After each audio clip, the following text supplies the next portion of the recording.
이름으로 간절히 기도드리옵나이다. 아멘. 오늘 함께 보실 생명의 말씀은 누가복음 9장 12절에서 17절의 말씀입니다. 신약 성경 106페이지에 있습니다.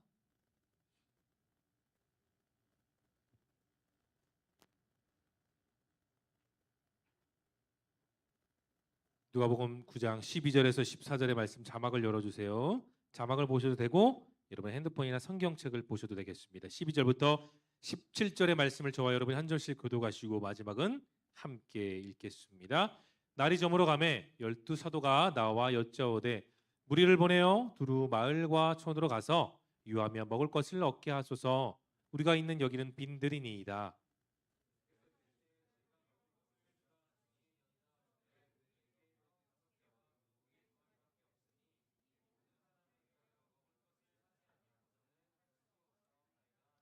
이는 남자가 한 5,000명 되밀어라. 제자들에게 이르시되 때를 지어 한 50명씩 앉히라 하시니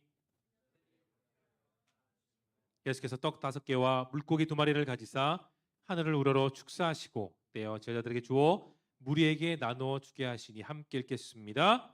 먹고 다 배불렀더라. 그 남은 조각을 12바구니에 거두니라. 아멘. 공급하시는 기적의 예수님이란 제목으로 우리 계속해서 누가복음의 생명의 말씀을 듣겠습니다. 미국의 한 시카고에 한 여성이 살고 있었어요. 그 여성의 이름은 호킨스인데 과부였어요. 남편은 일진여이고 홀로 아들 하나를 두고 살았는데 근데 그 아들이 여러분처럼 그렇게 튼튼하고 멋진 모습이 아니라 정신박약 지체 장애 아들이었습니다. 굉장한 큰 시련이었어요. 남편도 없이 자신 홀로 아들을 보살펴야 되는데 그 아들도 장애가 있고요. 자신 역시 류마티스 관절염으로 결국은 자리에 눕게 되었습니다. 자, 이 소식을 들었던 그 교회의 청년들과 많은 교인들이 찾아갔다고 해요. 그녀를 문병하기 위해서 집에 들어갔는데 되게 신기한 게 뭐냐면 여러분 한번 생각해 보세요. 내가 지금 류마티스 관절염에 있어 온몸이 쑤시고 아파요. 그리고 내 사랑하는 아들도 정신지체 장애예요. 그리고 남편이 없습니다. 과연 그 분위기와 그 상태가 좋을 수 있을까요? 우울할 수밖에 없어요.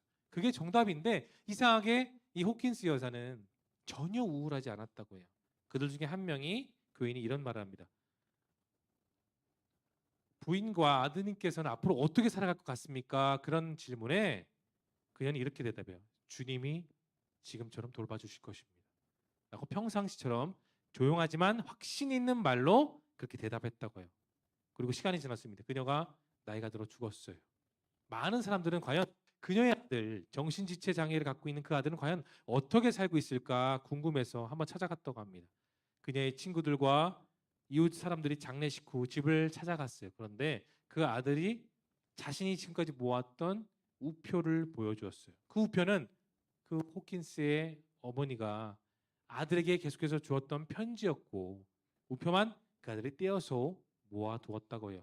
근데 편지 봉투는 살짝만 뜯어진 채 우표만 모아져 있었는데 거기에 그 집에 갔던 그 사람들이 편지 안을 보게 되었습니다. 근데 그 편지 안에는 수만 달러가 그 편지에 빼곡히 들어 있었다고 해요. 여러분 한번 보십시오. 만성 관절염으로 인해서 아무것도 할 수 없이 침상에 누워 있다가 죽을 수밖에 없었어요. 남겨진 아들도 평범한 사람이 아니라 정신지체 장애입니다. 어떤 희망이 볼까요?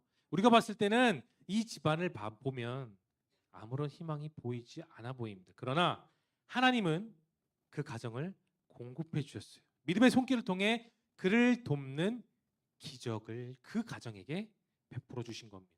사랑하는 청년 여러분, 우리가 모든 걱정을 내 마음에 품는 것이 아니라 내 걱정을 다 주님께 맡겨버릴 때 그때 하나님은 정말로 놀라운 방법으로 기적을 베풀어 주십니다. 그 방법이 우리가 아는 뻔한 그런 방법이 아니라 그야말로 기적이라는 단어, 놀라우신 하나님의 역사가 기적이라는 단어로 여러분의 인생 가운데 그 기적이 보여지게 될 것입니다. 오늘 우리가 읽었던 본문은 예수님의 부활을 지배하고 마태바가 누가 요한 사복음서에 등장하는 아주 특별한 사역이었어요. 자, 예수님이 다니시는 곳엔 늘 사람들이 줄줄줄 모여 다녔습니다. 수천 명의 사람들이 예수님 주변에 모여 그분의 말씀을 듣기 위해서 또 다양한 기적을 직접 체험하기 위해 정말 많은 사람들이 예수님 주변에 모여들었습니다. 자, 오늘 말씀에도 나와 있지만 요한복음 6장 3절 4절에 보면 예수님을 말씀을 듣기 위해서 모였던 수많은 사람들이 산 위에 모여 있다고 표현하고 있어요. 그런데 그 산 위에는 정말로 빼곡하게 많은 사람들. 성경에는 5천 명이라 하지만 기록상에는 5천 명만 나와 있어요. 이 당시는 남성 우월주의에 있었기 때문에 남자들만 5천 명이라 하지만 어린아이, 노인들, 여성들을 포함하면 약 10,000명이 빼곡하게 산 위에 모여 있었던 겁니다. 자, 예수님의 말씀이 아침부터 시작됐어요. 점심을 지나 이제 해가 뉘엿뉘엿 넘어갈 때였습니다. 시간이 지날수록 어떨까요? 사람들은 집중력이 더 좋아질까요? 아니요. 집중력은 흐려지고 배가 고파오기 시작했습니다.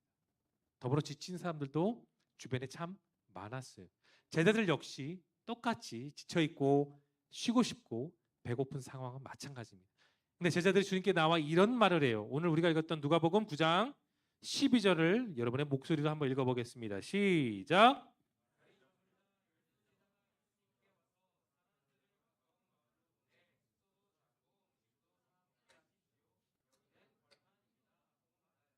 자, 제자들이 앉아있고 본 위에 사는 뭐가 있어요? 들판인데 허허들판 아무것도 없는 민둥산이었습니다. 자, 그곳에는 슈퍼도 없고요. 편의점도 없었으며 아무것도 없는 그냥 민둥산이었습니다. 예수님이 많은 사람들 가운데 말씀을 가르치는 곳은 주변에 작은 마을이나 성이 없던 빈들이었어요. 그리고 이들이 있는 곳은 가버나움이라는 도시에서 약 7km 떨어진 베단이라는 곳이었어요. 베세다라는 곳이었어요. 근데 여러분, 제가 지금 말씀하고 있지만 제자들이 밟고 있고 앉아 있는 곳은 아무것도 없는 들판이에요. 벌판입니다. 마치 출애굽기에 나와 있는 광야처럼 아무런 비전이 없고 먹을 것도 없고 마실 것이 없는 그저 광야 같은 곳이 바로 그 제자들과 10,000명이 넘는 사람들이 예수님의 말씀을 들었던 그 현장이었습니다. 12제자들은 같은 생각을 했어요. 무슨 생각이었냐? 자, 10,000명이 되는 사람들을 마을로 보내서 숙소를 잡게 하고 그곳에서 다 배불리 밥을 먹고 다시 돌아오게 하는 게 어떻겠느냐? 12제자는 그렇게 생각했습니다. 가장 정확한 판단이었고 그들에게 있어서 가장 현실적인 대안이었어요. 물론 제자들은 그것이 지금 배고픔을 해결할 수 있는 가장 합리적인 방법이라고 생각했습니다. 그러나 여러분, 12제자들은 다 자신의 두 눈으로 보여 있는 그 환경만 바라보았습니다. 그 한계만 그들은 그들의 두 눈으로 바라보고 있었던 겁니다. 여러분, 분명한 사실은 제자들은 누구랑 있어요 지금? 예수님과 있어요. 하나님 나라의 복음을 전하시면서 동시에 아픈 사람들을 일일이 치유하신 것도 제자들이 보았고 다양한 기적을 보았던 현장 가운데 누가 있었냐? 예수님과 함께 바로 옆에 서 있었던 제자들이었던 겁니다. 그런데 제자들은 예수님을 치료하시는 분만 생각했지 많은 사람들을 먹일 거라는 생각을 했을까요? 못했을까요? 전혀. 단 0.1%도 아무도 생각을 하지 못했습니다. 우리 함께 누가복음 9장 11절을 한번 읽어볼게요. 11절 읽어볼게요. 시작.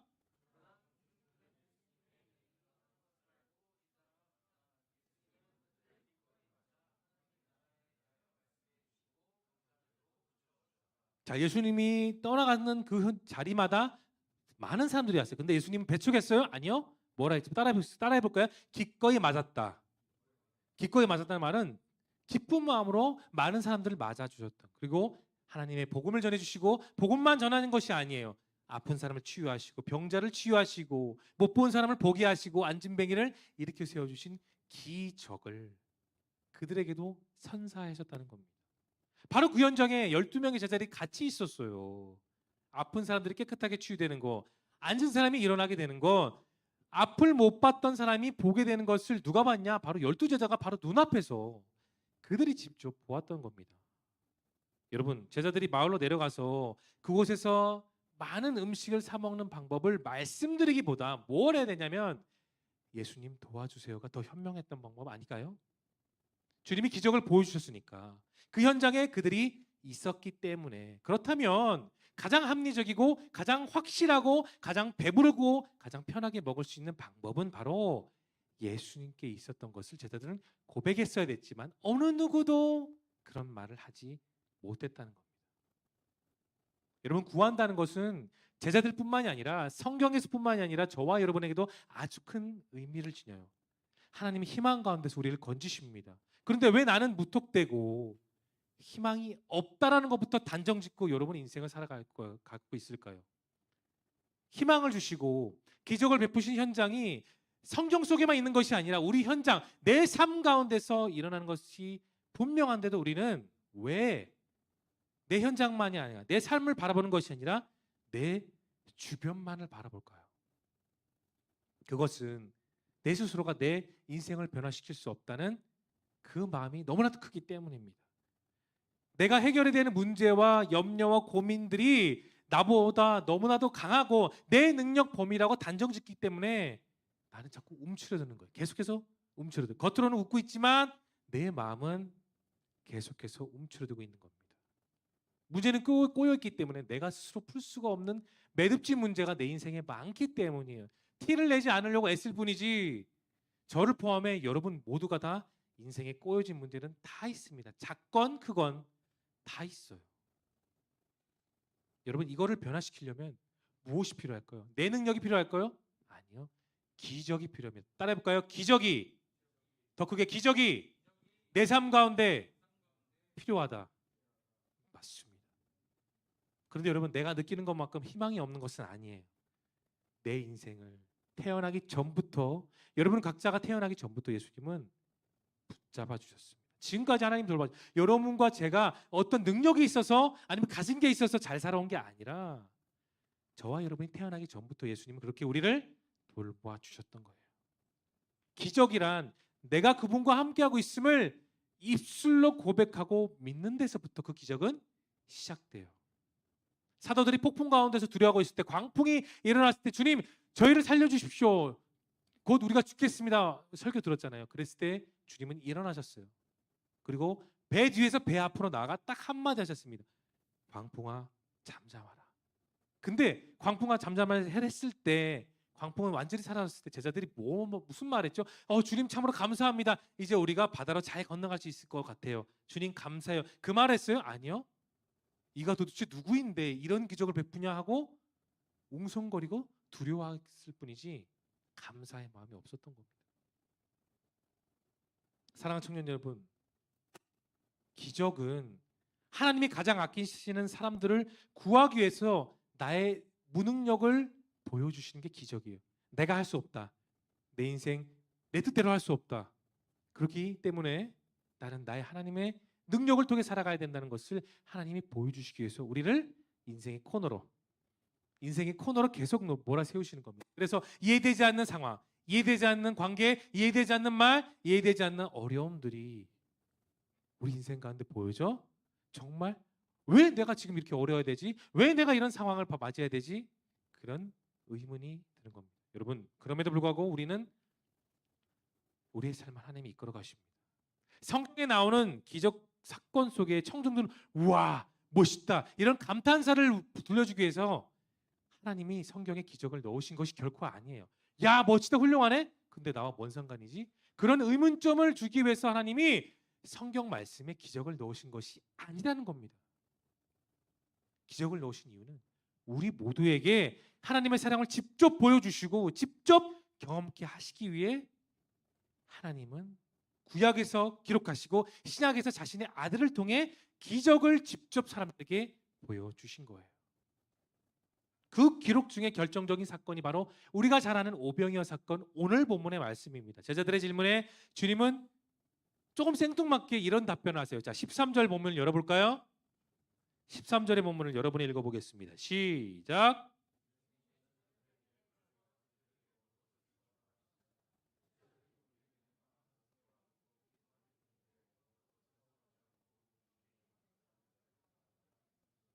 자, 요한복음 6장 본문을 한번 바로 열어볼까요? 방송실? 요한복음 6장은 조금 더 자세하게 나와요. 6장 9절도 한번 읽어볼게요. 시작.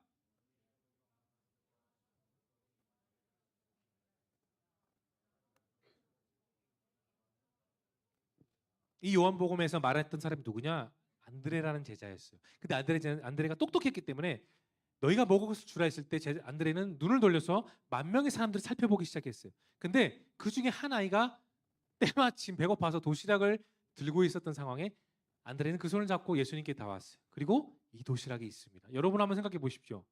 자, 여기 유년부, 초등부 또는 영아부, 유치부 선생님도 있잖아요. 자, 아이들이 먹는 간식 많아야 적어요?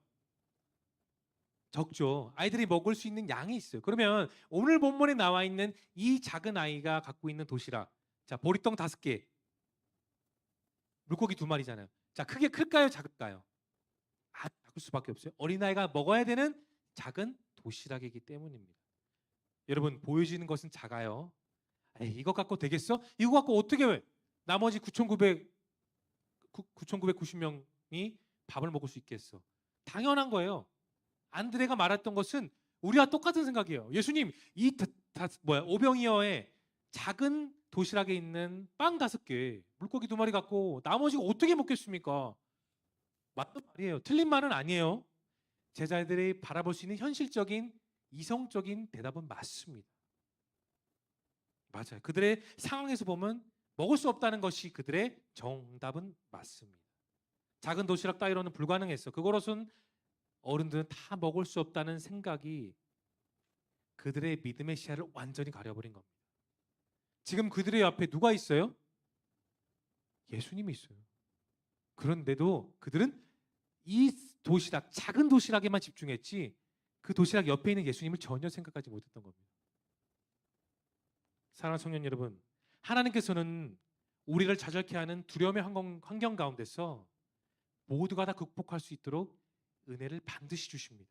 우리가 하나님의 충만하심을 경험할 수 있도록 무엇을 주셨냐? 성경 말씀을 주셨다는 거예요. 또한 우리를 위해서 기도하시고 함께 계속해서 내가 하나님과 교제할 수 있도록 예수님은 그렇게 우리를 이끌어 가십니다.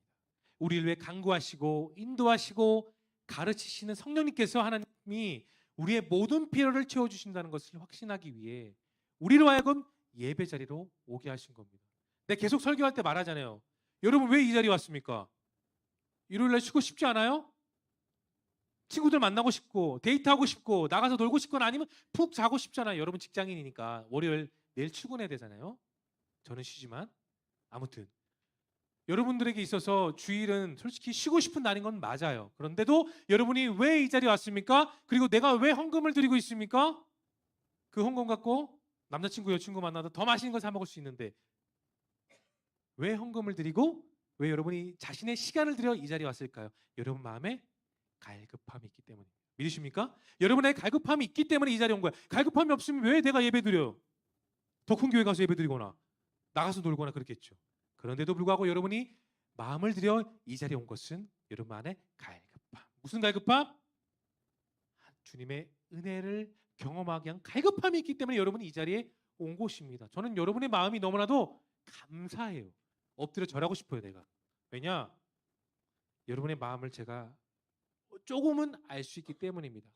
바쁜 아침에 일어나서 눈 비비고 각자 교사로 와서 율동도 하고 아이들 가르쳐야 되고 또 바쁘게 와서 찬양 연습해야 되고 밥도 못 먹고 다시 예배드리고 여러분이 대단한 거예요. 여러분이 훌륭한 이것을 저뿐만이 아니라 여러분의 모든 주일의 일정의 하루의 루틴을 하나님이 보세요. 그래서 하나님이 기뻐하십니다. 내 마음속에 자리 잡고 있는 두려움을 사라지게 하는 힘은 나에게 있는 것이 아니라 하나님의 함께하심, 전능하심, 보호하심, 공급하심에 맡기는 무엇을 따라 보겠습니다. 믿음. 더 크게 믿음. 믿음에 비롯되는 거예요. 하지만 온 본문 속에 있는 제자들은 믿음이 있었을까요? 없었을까요?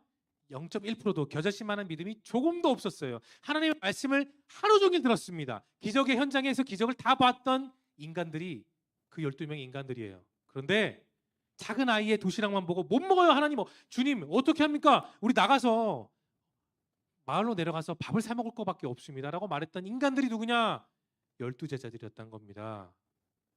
하지만 현실적인 문제가 그들 앞에 있었을 때 그들은 문제만 봤지 문제를 해결하시는 예수님을 전혀 보지 못했던 거예요. 그랬으니까 여전히 그들은 무너질 수밖에 없었어요. 사랑하는 청년 여러분, 믿음은 고난과 역경 가운데서도 담대하게 주님을 바라보는 마음이에요. 그리고 나의 모든 것을 하나님께 맡기는 고백이 믿음이라는 겁니다. 믿으십니까? 하나님을 의지하는 마음이 있으면 의심이 있거나 불평이 있거나 분노와 거짓과 질투와 비방과 험담이 자꾸 나를 누른다고 할지라도 하나님이 그 모든 것에서부터 나를 해방시켜 주신 것을 믿는 게 바로 그 믿음이라는 겁니다.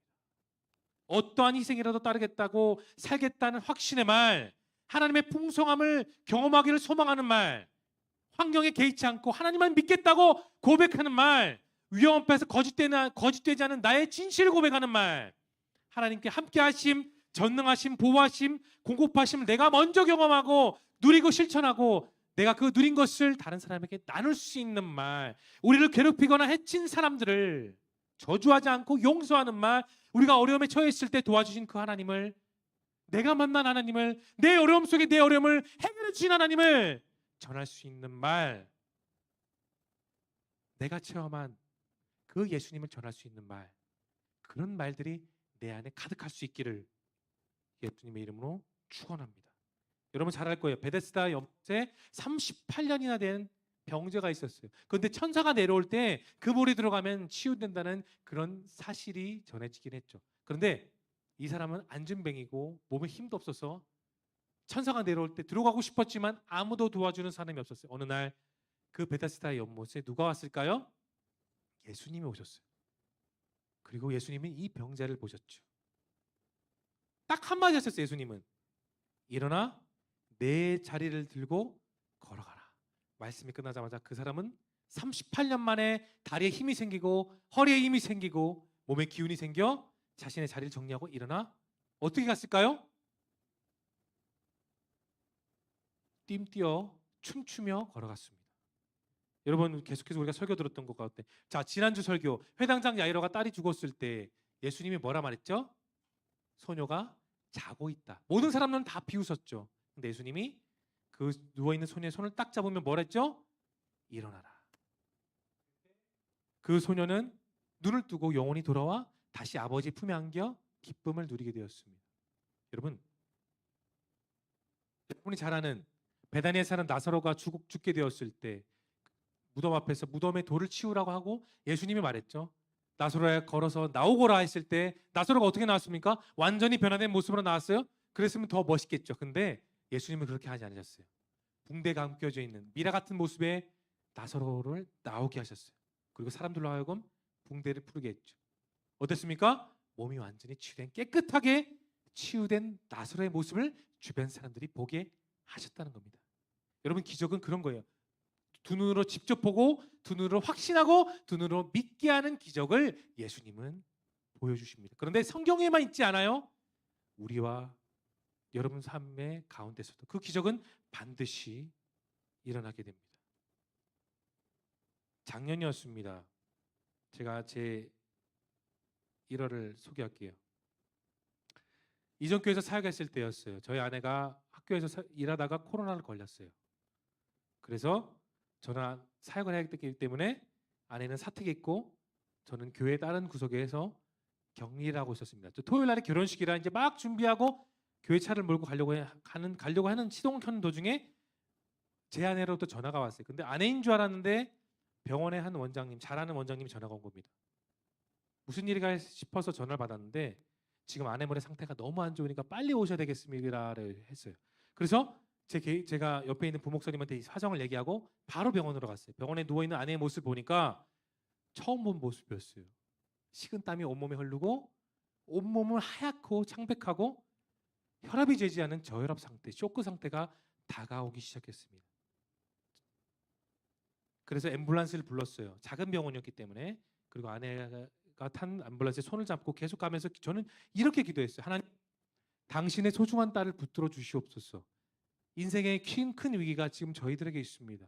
말씀에 보여줬던 기적들이 지금 제 삶 속에 보여지는 증거를 허락해 주시옵소서. 혈압이 정상되게 하시고 체온도 정상되게 하셔서 기운을 차리고 일어나 야이로의 딸처럼 달리다곰하게 도와주옵소서라는 기도만 계속해서 되뇌우며 큰 병원으로 후송되고 있었어요. 그리고 병원에 도착했고 아내는 여러분 뉴스 보면은 그 코로나 심하게 걸린 사람 음압 병동실 본 적 있잖아요. 그 병동실에 저희 아내가 들어갔습니다. 1시간, 2시간, 한 3시간 정도 지났나? 제 마음 한구석은 너무나도 불안하고 힘들었지만 제 마음 한편은 그 속에서도 하나님께서 함께 하실 것을 믿으며 기적을 구했어요. 어떻게 됐을까요? 결론은 건강했죠. 왜냐하면 저 아내가 저기 있으니까. 안 건강했으면 옆에 있지 않았겠죠? 뻔한 대답을 해서 죄송하지만 사랑하는 청년 여러분, 지금에서는 건강하게 지금 제 옆에서 저렇게 함께 예배를 드리고 있지만 그 당시 그 현장에서 보았던 제 아내의 모습은 정말 죽음의 사선의 끝에 있었던 모습이었습니다. 저도 제가 예전에 서울교한 적 있죠. 앰뷸런스 실려가면서 쓰러진 적이 있었다고. 제가 그걸 경험했던 터에 아내가 똑같은 상황에 그렇게 누워가니까 너무나도 힘들었습니다. 목사였지만 너무나도 힘들었어요. 부끄럽지만. 그러나 그 마음 한켠에는 하나님의 기적을 보여주실 것을 믿었습니다. 그리고 그 기적이 그 현장 가운데 있었고 아내는 건강하게 다시 일어설 수 있게 되었습니다. 사람의 도움은 사치입니다. 오직 하나님 한 분의 도우심만으로 아내는 건강하게 다시 일어날 수 있게 되었어요. 막다른 길에 있었던 저희 부부를 하나님의 기적을 공급하심으로 다시 살 수 있게 보여주신 그 기적을 저는 경험했던 겁니다. 예수님은 그런 분이세요. 모두가 다 불가능하고 모두가 다 할 수 없다고 말했던 그 상황 가운데 예수님만이 가능하십니다. 오늘 말씀으로 돌아와 누가복음 9장 16절과 17절을 한번 읽어보겠습니다. 자막을 열어주세요. 16절과 17절을 여러분의 목소리로 크게 읽어보겠습니다. 시작.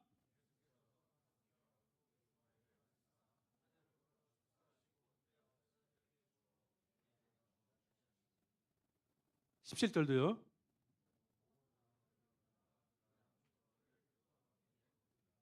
예수님의 기적으로 많은 사람들이 약 10,000명의 사람들이 어떻게 먹었어요? 굶주리면서 먹었어요? 배 터지도록 먹었습니다. 뷔페집 가면 배 터지도록 먹고 나오는 그런 느낌처럼 정말 모든 사람들이 배 터지게 다 먹고도 몇 광주리가 남았다고요? 12광주리. 여러분 생각하면 광주리가 뭐일 것 같아요? 요 정도, 헝금함 정도 될 것 같습니까? 성경학자들은 정확하게 말해요. 어린아이의 키만한 광주리 12개가 찼다. 엄청나게 많은 양이 먹고 남게 되었던 겁니다. 이 기적의 시작은 어디서부터 시작되었을까요? 작은 어린이의 조그마한 도시락에서부터 시작되었습니다. 안드레가 말했듯이 작은 도시락으로는 이 많은 사람들이 다 먹을 수 없다는 그 생각이 깨어지는 기적이 바로 아이의 도시락에서 그 작은 물고기 5마리와 물고기 2마리와 보리떡 5개의 작은 것, 보잘것없는 그곳에서부터 그 기적은 시작된 겁니다. 사랑하는 청년 여러분, 제자들과 1만 명이 넘는 성경 속의 사람들에게 그 기적은 일어나지 않습니다. 우리 모두에게도 똑같은 기적, 더 큰 기적은 여러분의 인생 가운데 반드시 일어나게 됩니다. 나의 한계와 그런 생각을 하나님이 무너뜨려 주시기 위해서 우리 삶의 그 기적은 보여줍니다. 말씀을 정리합니다. 제자들도 1만 명에 넘는 사람들도 배고픔을 아무도 해결하지 못했습니다. 오직 예수님이 큰 기적이 아니라 보잘것없는 작은 도시락을 사용하여 기적을 베풀어 주셨고 모든 사람들이 충분히 다 먹고 배부르게 남을 만큼 예수님은 그 현장 가운데 있는 수많은 사람들의 배고픔을 기적으로 해결해 주셨습니다. 주님께서도 우리 모든 청년들에게도 동일한 기적을 베풀어 주실 것을 저는 확신합니다. 여러분의 삶 속에서 예수님이 공급하시는 기적, 놀라운 삶의 축복이 끊임없이 일어나 내가 아는 예수님이 성경 속에 박제되는 예수님이 아니라 내 삶 속에서 보여주는 예수님, 믿어지는 예수님, 함께하는 예수님이 여러분의 새로운 5월의 한 주 가운데 만나게 될 것을 예수님의 이름으로 축원합니다. 기도하겠습니다. 주님, 당신의 은혜가